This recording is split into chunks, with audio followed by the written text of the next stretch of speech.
Ladies and gentlemen, welcome back yet to another session. And I think now we have started moving together, and I think we are keeping the same pace, which is very exciting.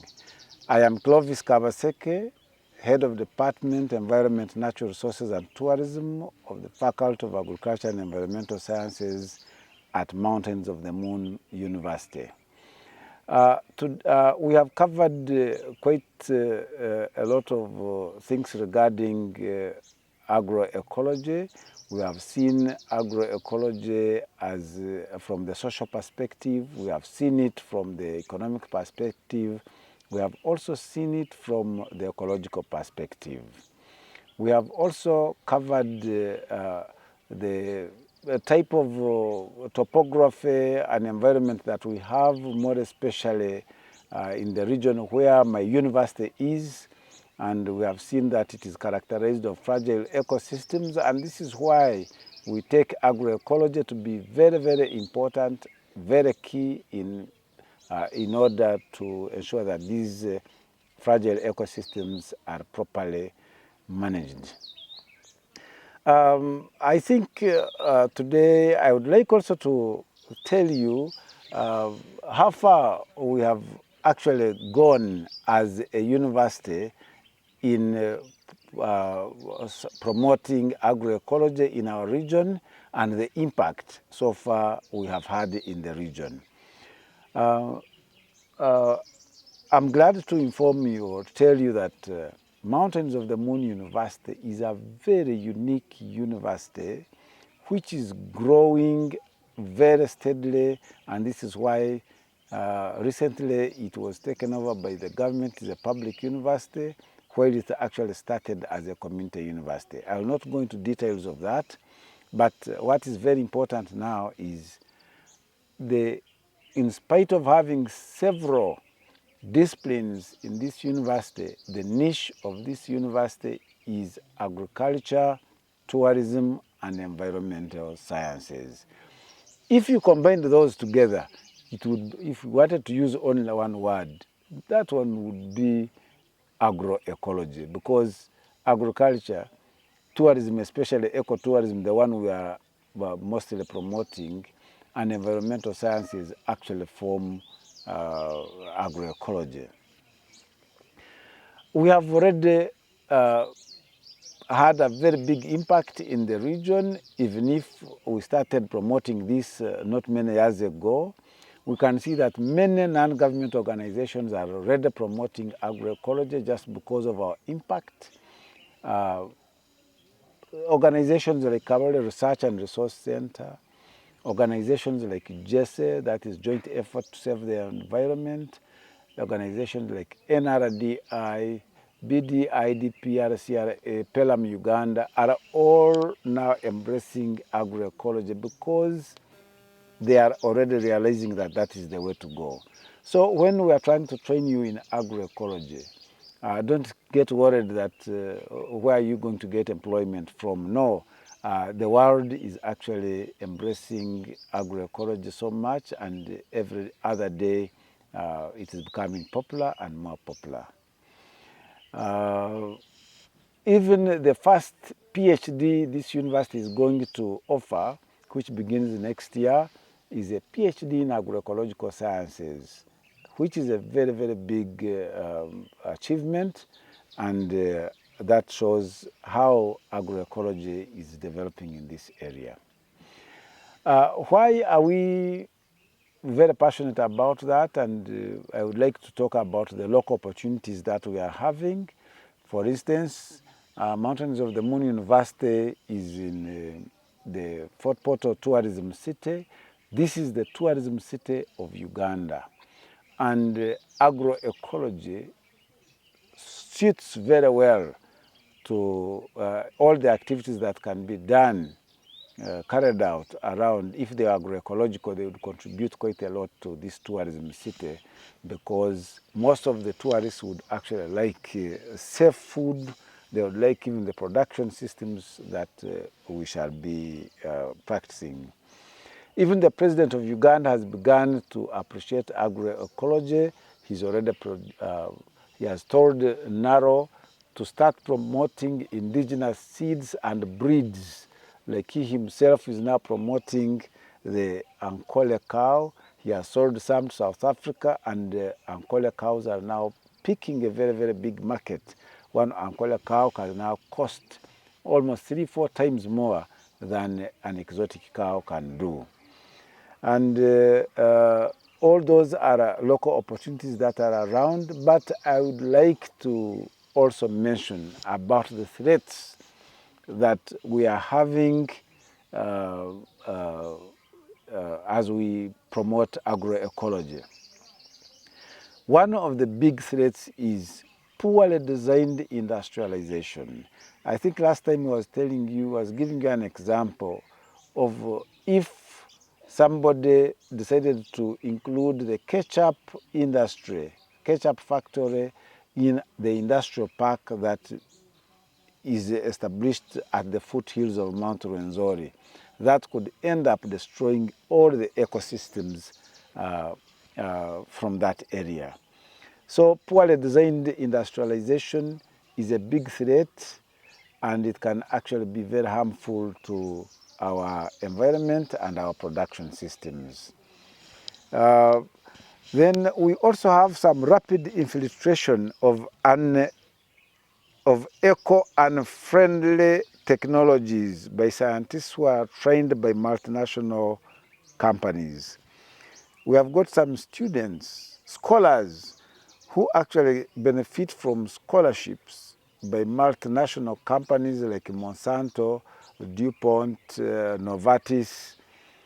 And when they are sponsored for PhDs and masters, they go and study, and they are indoctrinated into promoting the toxic and highly destructive technologies of those organizations. For instance, an organization like Monsanto, which is very good at producing most of the agrochemicals that are sold all over the world. This person will be indoctrinated into only the merits of those. And when they come out, they can actually take very important positions in government and other institutions, and they will promote some technologies which may not be good in their local areas. We also have a threat of having leaders who are obsessed to show immediate development, even if it compromises sustainability. A leader knows that he is around for 5 years, that is his term, and he would want to impress the electorate that they can do certain things in a short time. They may promote certain technologies that may be destructive to the environment, but can give short-term returns at the detriment of the environment, just because they want to impress their electorate. That is a big threat. When there could be, whereas some other interventions which may be long-term and may take long to bring the results could actually be the most ideal for the area. That one said, I would like again to draw your attention back, because I remember the last session I had talked about the 3 facets of agroecology. I want to draw your attention to the 3 facets of agroecology that we actually need to properly understand if we have to pursue our career as agroecologists. Agroecology is a scientific research approach involving the holistic study of agroecosystems and food systems. What is important in this statement is it is a science. Agroecology is a science. But it doesn't stop there alone. Agroecology is also a set of principles and practices that enhance the resilience and sustainability of food and farming systems while preserving social integrity. Here, what is important in this statement is that agroecology is not only a science, but it is also a set of principles and practices. Another facet, the third, is that agroecology is a social-political movement which focuses on the practical application of agroecology, seeks new ways of considering agriculture, processing, distribution, and consumption of food, and its relationships with society and nature. What is important in this statement is that agroecology is not only a science, but it is also a set of principles and practicals, and is as well a social political movement. So we have to understand agroecology as a science, understand it as a set of practices, and understand it also as a social political movement. As we continue with our course unit, we shall actually be understanding more in detail how agroecology is a science, how agroecology is a set of practices, and how agroecology is a movement. But right now, I would like to tell you that very many people understand agroecology in different ways, but each of them believes that they understand it. For instance, there are some people who believe that agroecology means organic farming. They are not wrong. There are some people who believe that agroecology is traditional farming. There are some people who believe that agroecology is peasant farming.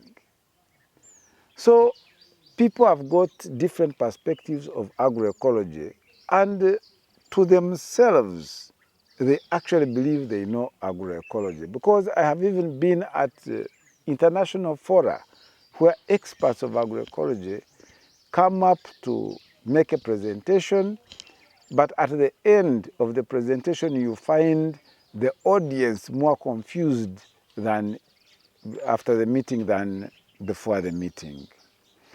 Now, this is why I'm thinking that now for us, we need to understand agroecology gradually and explicitly.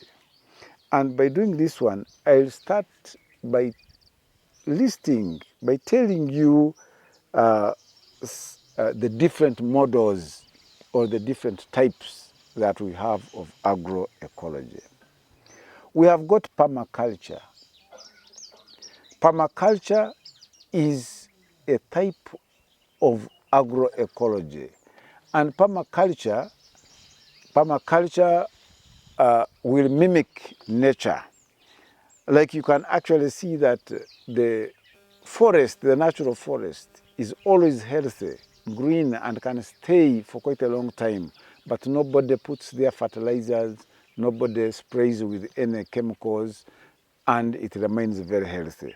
So permaculture tries to imitate, to mimic that type of forest, of nature. We have got quite a number. We have got agroforestry, we have got organic farming, we have biodynamic farming, we have low external input sustainable agriculture, we have climate smart agriculture, we have ecological organic agriculture, we have food forests, we have regenerative agriculture, and each of these manifests elements of agroecology, but to different levels. Any of them can be customized to a particular ecological zone. So these are all models of agroecology. Next time when we meet, I will try to expound on at least each of them. But let us have a break for now, and then we shall start from there another time. Thank you.